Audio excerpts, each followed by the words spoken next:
22 গজের টান টান উত্তেজনার কথা মরু শহরে ভারতের রুদ্ধশ্বাস জয়। দুবাইতে আইসিসি চ্যাম্পিয়ন্স ট্রফিতে চ্যাম্পিয়ন টিম ইন্ডিয়া নিউজিল্যান্ডকে হারিয়ে 4 উইকেটে জয় পেলেন রোহিত ব্রিগেড। 83 বলে 76 রান করেন রোহিত শর্মা, 48 রান করেন শ্রেয়স। অর্থাৎ বুঝতেই পারছেন চ্যাম্পিয়ন্স ট্রফি জিতে নিল ভারত। ফাইনালে নিউজিল্যান্ডকে হারিয়ে ট্রফি ভারতের ঘরে। 9 মাসের মধ্যে দুটি আইসিসি ট্রফি জিতল ভারত। 83 বলে 76 রান করেন রোহিত শর্মা।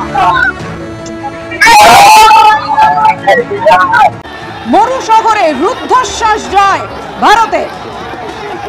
আইসিসি চ্যাম্পিয়ন্স ট্রফিতে চ্যাম্পিয়ন টিম